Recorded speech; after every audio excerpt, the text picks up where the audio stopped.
नीलकंठ पक्षी आणि त्याच्या पत्नीने सांगितलेल्या या 3 गोष्टी आपण आज समजून घेतल्या तर आयुष्यात कधीही कोणी गरिबी राहणार नाही.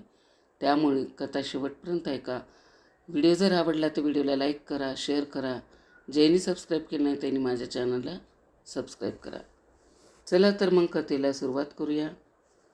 एका गावामध्ये गरीब ब्राह्मण राहत होता.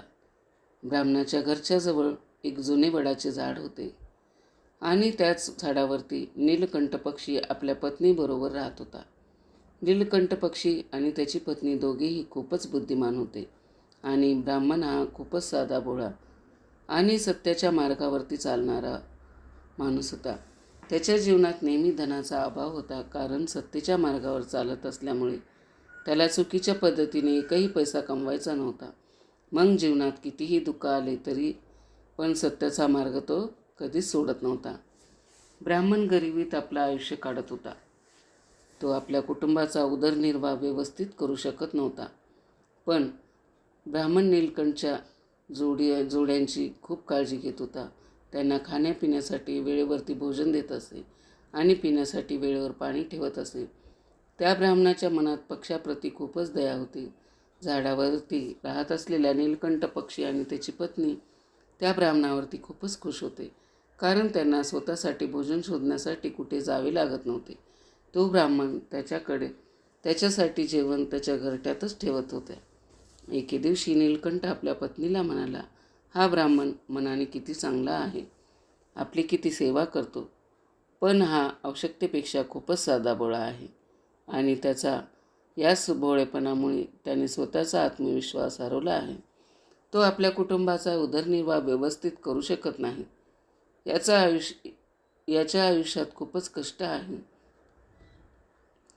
तेव्हा नीलकंठाची पत्नी म्हणते, या जगात ज्याच्यावरती दुःख येते, ज्याचे जगणे अवघड होऊन जाते, पहिले दुःख आहे पत्नीचा वियोग, दुसरं दुःख आहे आपल्याच लोकांनी केलेला अपमान, तिसरं दुःख आहे राहिलेल्या कर्जाला फेडू न शकणे, चौथं दुःख आहे दुष्ट राजाची सेवा करणे आणि पाचवे दुःख आहे दुष्ट पुरुषांची मैत्री करणे, सहावे दुःख आहे गरिबीत आपलं जीवन जगणे.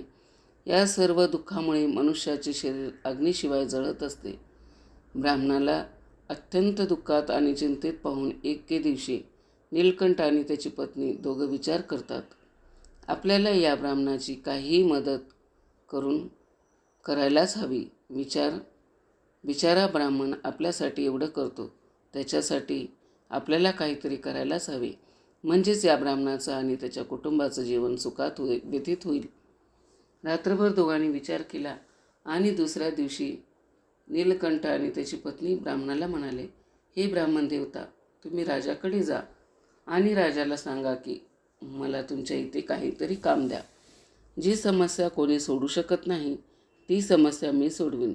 तू जेव्हा असं राजाला बोलशील तेव्हा राजा तुला कामावरती ठेवण्यास तयार होईल आणि जेव्हा राजा वेतनासाठी तुला विचारेल तेव्हा तू राजाला रोज 100 सोन्याची नाणी माग. ब्राह्मण म्हणाला, मी एवढा बुद्धिमान आणि हुशार नाही. मी राजाची प्रत्येक समस्या नाही सोडू शकत, पण तुम्ही दोघं म्हणत असाल तर मी राजाकडे जातो. एवढं म्हणून ब्राह्मण तिथून निघून गेला. दुसऱ्या दिवशी गरीब ब्राह्मण राजाच्या दरबारात पोहोचला आणि जसं त्या दोन्ही पक्षांनी त्याला सांगितलं होतं तसंच ब्राह्मण राजाला म्हणाला. तो राजाजवळ पोहोचताच राजाला म्हणाला, राजन, मला तुमच्याजवळ कामाला ठेवा. राजा म्हणाला, तू कोणतं काम करू शकतोस? तुमची जी पण समस्या दुसरे कोणी सोडू शकत नाही त्या सगळ्या समस्या मी क्षणात दूर करेन. राजा म्हणाला, तू या बदल्यात काय घेणार? तुला किती वेतन हवं? त्या ब्राह्मणाने वेतनाच्या स्वरूपात रोज 100 सोन्याची नाणी मागितली. राजा म्हणाला, 100 सोन्याची नाणी? आमच्या दरबारातल्या मंत्र्यालाही मिळत नाहीत आणि तुला 100 सोन्याची नाणी हवी आहेत? ब्राह्मण म्हणाला, हो महाराज, 100 सोन्याच्या नाण्यापेक्षा मी एकही नाणं कमी घेणार नाही. तिथे उभा असलेला मंत्री ब्राह्मणाला पाहत होता. त्याचे रंगरूप सावळे होते, शरीर खूपच अशक्त होते. त्या ब्राह्मणाचे मळलेले जुने फाटलेले कपडे घातलेले होते. त्याचा चेहरा सांगत होता की तो ब्राह्मण किती गरीब आहे आणि कशा प्रकारे तो आपल्या जीवन जगत आहे. मंत्री राजाला म्हणाला, महाराज, तुम्ही 100 सोन्याची नाणी वेतन देऊन याला कामावरती ठेवा.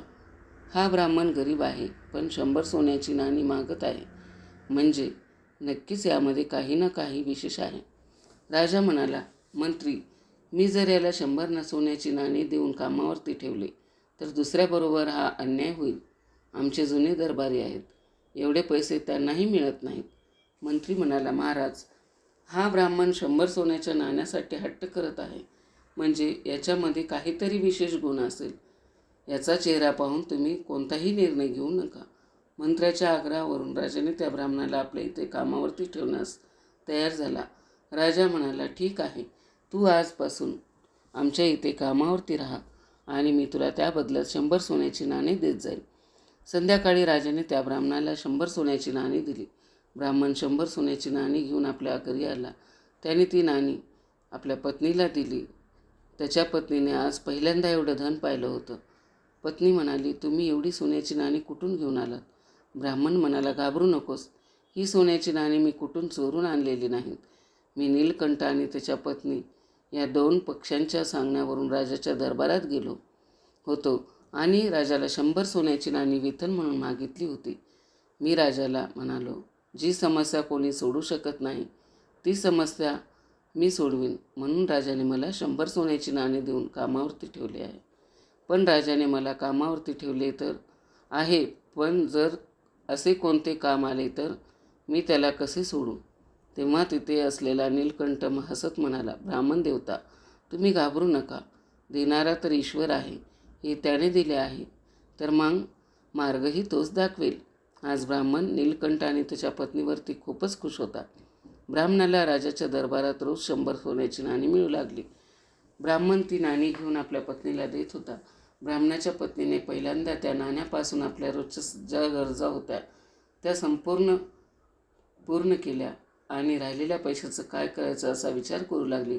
म्हणून ब्राह्मणाच्या पत्नीने नीलकंठ आणि त्याच्या पत्नीला विचारले की या राहिलेल्या पैशाचं काय करायला हवे, यावरती तुमचा अधिकार आहे. ते दोन्ही पक्षी म्हणाले, या पैशाचा गरिबाच्या कल्याणासाठी उपयोग करायला हवा. या पैशाचा उपकारासाठी वापर करा. ब्राह्मण गरिबांना जेवण खायला देऊ लागला. जंगलात राहणाऱ्या पशुपक्ष्यांसाठी पाण्याची व्यवस्था करू लागला. गरीब मुलांसाठी शाळा बांधली. अशा प्रकारे ब्राह्मणद्वारे नीलकंठ आणि त्याच्या पत्नीने नगरामधल्या प्रत्येक असहाय्य माणसाची मदत केली. दुसरीकडे राजमहालात ब्राह्मणाला पाहून जे दुसरे दरबारी होते ते सगळे त्याचा द्वेष करू लागले. दुसरे दरबारी नेहमी विचार करत होते, मंत्र्याच्या मूर्खपणामुळे हा ब्राह्मण रोज सोन्याची 100 नाणी घेऊन जातो आणि राजाने अजून याच्याकडून 100 सोन्याच्या नाण्याचं कामही करून घेतलं नाही. आता एके दिवशी त्या ब्राह्मणाच्या परीक्षेचा दिवस आला. राजाच्या दरबारात एका देशाचा दूत आला. तो म्हणाला, महाराज, जर तुम्ही आमच्या 2 प्रश्नाची उत्तरे दिलीत तर आमचे महाराज त्याचं अर्ध राज्य देतील, नाहीतर तुम्हाला तुमचं अर्ध राज्य आमच्या महाराजांना द्यावं लागेल. आणि जर तुम्ही त्याचा हा प्रस्ताव मानला नाही तर ते तुमच्या राज्यावरती आक्रमण करतील. त्या दूतांचं बोलणं ऐकून राजा चिंतेत पडला. राजा विचार करू लागला की दुसऱ्या राजाचा प्रस्ताव स्वीकारला नाही तर व्यर्थ रक्तपात होईल, लढाई होईल. असा विचार करून राजा दूताला म्हणाला, तू तुझ्या राजाचे दोन्ही प्रश्न आम्हाला सांग. एवढे म्हणताच त्या दूताने एक पालखी मागवली आणि त्या पालखीमधल्या 3 मूर्त्या काढल्या. त्या 3ही मूर्त्या दिसायला एकसारख्या होत्या. दूत म्हणाला, महाराज, आमच्या महाराजांचा पहिला प्रश्न आहे की या 3ही मूर्तीमधील सर्वात श्रेष्ठ मूर्ती कोणती आहे? हे ऐकून राजा आणि राजाच्या दरबारातील सगळे लोक विचारात पडले. दिसायला तर त्या मूर्त्या एकसारख्याच दिसत होत्या. मग या 3ही मूर्तीमध्ये कोणती श्रेष्ठ आहे हे कसं माहिती होईल? राजा आणि राजाच्या दरबारात असलेले कोणीच त्या मूर्तीमध्ये काय फरक आहे ते सांगू शकले नाही. तेव्हा अचानक मंत्र्याला आठवलं की आपण एका ब्राह्मणाला 100 सोन्याची नाणी वेतन देऊन कामावरती ठेवला आहे. तो म्हणाला होता, जर कोणत्याही प्रश्नाचे उत्तर मिळालं नाही तर ते मी देईन. त्याने लगेच त्या ब्राह्मणाला बोलावलं. त्याला 3ही मूर्तीमधला फरक ओळखून श्रेष्ठ कोणती मूर्ती आहे हे सिद्ध करायला सांगितलं. बिचारा साधा भोळा ब्राह्मण मूर्ती पाहून आश्चर्यचकित झाला. या 3ही मूर्तीमधलं अंतर कसं माहीत होईल? आणि जर सांगितलं नाही तर नोकरी जाईल. दरबारात असलेले लोक पण विचार करू लागले की आता या ब्राह्मणाचा खेळ संपेल. ब्राह्मणाने खूप वेळा विचार केला, मूर्तीला निरखून पाहिलं, तरी त्या ब्राह्मणाला काहीच समजलं नाही. तेव्हा ब्राह्मण राजाला म्हणाला, महाराज, या मूर्त्यांना एकांत ठिकाणी ठेवा. तोपर्यंत मी घरी जाऊन येतो. मी परत आल्यानंतर कोणती मूर्ती श्रेष्ठ आहे ते मी तुम्हाला नक्की सांगेन. असं म्हणून तो ब्राह्मण आपल्या घरी निघून गेला. ब्राह्मण सरळ आपल्या घरी पोहोचला आणि सगळी हकीकत नीलकंठ आणि त्याच्या पत्नीला सांगितली. नीलकंठ म्हणाला, ब्राह्मण देवता, तिन्ही मूर्ती दिसायला एकसारख्याच आहेत. मग त्याच्यात जो फरक आहे तो त्याच्या आतमध्ये असणाऱ्या. तू एक काम कर, एक पातळ तार घे आणि त्या मूर्तीच्या कानात घाल. ती तार कानात घातल्यानंतर कुठून बाहेर येते हे पहा. तू मला परत येऊन सांग की तेव्हा मी तुला सांगेन की त्या मूर्तीत कोणती मूर्ती श्रेष्ठ आहे. तो ब्राह्मण पटकन राजमहालात गेला आणि मूर्तीच्या जवळ जाऊन एक पातळ तार त्याच्या कानात घालून पाहिली. पहिल्या मूर्तीच्या कानात जेव्हा त्याने तार घातली, ती तार दुसऱ्या कानातून बाहेर आली. मग दुसऱ्या मूर्तीच्या कानात तार घातली तेव्हा ती तार त्या मूर्तीच्या तोंडातून बाहेर आली. नंतर तिसऱ्या मूर्तीच्या कानात घातलेली तार बाहेरच आली नाही. ब्राह्मणाने सगळी गोष्टीने येऊन नीलकंठला सांगितली. नीलकंठाने त्याला समजावलं, मूर्तीच्या कानाचा छेद आरपार आहे. याचा अर्थ ती मूर्ती एका कानाने ऐकते आणि दुसऱ्या कानाने सोडून देते. त्या मूर्तीबरोबर कोणत्याच गोष्टीचा फरक पडत नाही. आणि दुसरी मूर्ती एका कानाने ऐकते आणि तोंडाने सगळं बोलून टाकते. आणि तिसरी मूर्ती आहे ती एका कानाने ऐकते आणि सगळं आपल्या पोटात लपवून ठेवते. म्हणजे तिसरी मूर्ती त्या तिन्ही मूर्तीमध्ये सर्वात श्रेष्ठ आहे. जो मनुष्य सर्वांचा ऐकतो आणि आपल्या पोटात ठेवतो, कोणाला काही सांगत नाही आणि वेळ येताच त्याला उपभोगात आणतो, तोच मनुष्य बुद्धिमान मानला जातो. नीलकंठने जसं सांगितले ब्राह्मणाने तसेच जाऊन राजाला सांगितलं. मग दुसऱ्या देशाचा राजा या उत्तराने संतुष्ट झाला. ब्राह्मणाच्या उत्तराने दरबारातले सगळे प्रसन्न झाले आणि ब्राह्मणाचा जय जयकार केला. नंतर त्या दूताने त्याचा दुसरा प्रश्न विचारला. तो म्हणाला, असा कोणता व्यक्ती मृत्यूने जिवंत आहे आणि दुसरा जिवंत असल्याने जिवंत राहतो? ब्राह्मण प्रश्न ऐकून परत नीलकंठ आणि त्याच्या पत्नीजवळ आला. यावेळी नीलकंठ म्हणाला, हे ब्राह्मण देवता, याचे उत्तर एक आहे, तुम्ही आहात आणि दुसरं उत्तर आहे वैद्य. जेव्हा व्यक्ती मरतो तेव्हा त्याचा अंतिम विधी ते श्राद्धापर्यंतचे कर्म पंडिताला करावे लागतात. दक्षिणा घेऊन तो आपला उदरनिर्वाह करतो आणि वैद्य मृत्यूच्या दिशेने जाणाऱ्या आजारी व्यक्तीला जेवण ठेवून आपलं पोट भरतो. ब्राह्मण राजदरबारात जाऊन हेच उत्तर राजासमोर ठेवतो. उत्तर ऐकून सगळ्या दरबारात ब्राह्मणाचा जय जयकार होऊ लागला. मग राजाला अर्धराज्य मिळालं. सगळ्या नगरात ब्राह्मणाचा मान सन्मान वाढला. एके दिवशी राजा विचार करू लागला, ब्राह्मण प्रश्न ऐकून आपल्या घरी का जातो? नक्कीच काहीतरी कारण असेल. राजाने विचारल्यानंतर ब्राह्मणानं म्हणाला, त्याच्या घराजवळ एक वडाचं जुनं झाड आहे आणि त्याच झाडावरती एक नीलकंठ पक्ष्याचं जोडा राहतो. ते दोन्हीही पती पत्नी खूपच बुद्धिमान आहेत. त्यांच्या सांगण्यावरूनच मी तुमच्या इथे नोकरी करत आहे आणि या दोघांना या प्रश्नाचं उत्तर मला सांगितलं. हे ऐकून राजा खूपच प्रसन्न झाला. राजाने नीलकंठ आणि त्याच्या पत्नीला राजवाड्यात बोलवलं आणि त्यांना म्हणाला, तुम्हाला हे ज्ञान कुठून प्राप्त झाले? तेव्हा ते दोन्ही पक्षी हसून म्हणाले, महाराज, आम्हाला हे ज्ञान याच ब्राह्मणाकडून मिळालेलं आहे. यांच्या घरात आम्ही राहतो. हा ब्राह्मण खूपच विद्वान आहे. यांनी शास्त्राचा खूपच अभ्यास केला आहे.